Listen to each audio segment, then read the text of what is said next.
নমস্কার, আমি সোম টুডু। আজকে আমি একটু মুখ খিস্তি করে কথা বলবো, কারণ আপনারা এই ভিডিওটা না দেখলে বুঝতে পারবেন না যে আমি কেন এই কথাগুলো বলছি। প্রথমে আপনারা এই ভিডিওগুলো দেখুন, এই ভিডিওটা দেখুন, তারপরে আমি কথা বলছি। সাঁওতালরা সর্দার। ও সাঁওতাল মানে কুত্তা গরু মোষ পচাগুলো খায় একদম। আচ্ছা, ডিজে পটাওয়ালা অরুণ নস্কর, তুই প্রথমে বল আদিবাসীরা তোর কি ক্ষতি করেছে?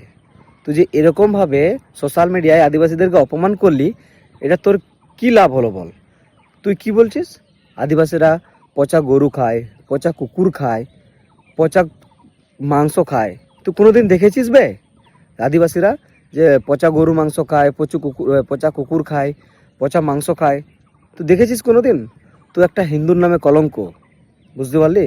তো হিন্দুর নামে কলঙ্ক কেন বলতো? কোনো একটা জাতিগোষ্ঠী থেকে একজন তোকে কমেন্টে গালাগালি করেছে, তার জন্য তুই সমস্ত জাতিগোষ্ঠীকে গালাগালি করলি?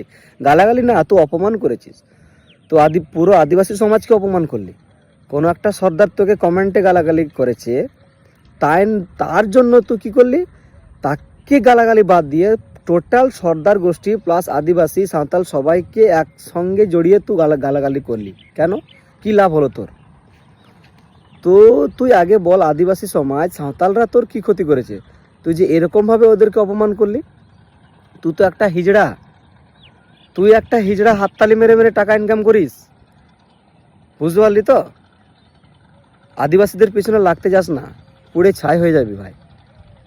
আদিবাসীরা কারোর পিছনে লাগতে যায় না, যতটুকু ইনকাম করে ওইটুকু ইনকাম করেই ওরা সংসার করে, বুঝতে পারলি তো?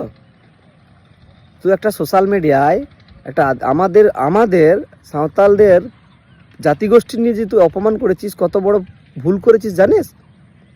আমি সোশ্যাল মিডিয়াতে আমি প্রশাসনকে বলতে চাই, এই যে এরকমভাবে আমাদেরকে যে অপমান করলো ডিজে অরুণ নস্কর, তার বিরুদ্ধে মানে তাকে কঠোর শাস্তি দেওয়া উচিত কিনা আপনারা বলুন। কলকাতার প্রশাসনকে বলতে চাই, এই যে আমাদের বিরুদ্ধে বা আমাদেরকে সোশ্যাল মিডিয়াতে এরকমভাবে অপমান করলো ডিজে নস্কর, অরুণ নস্কর, তাহলে তার তো কঠোর শাস্তি হওয়া উচিত। হ্যাঁ, আমরা এটাই বলতে চাই প্রশাসনকে। আমরা কি ভুল করেছিলাম তো যে তুই এরকমভাবে সোশ্যাল মিডিয়া আমাদেরকে অপমান করলি?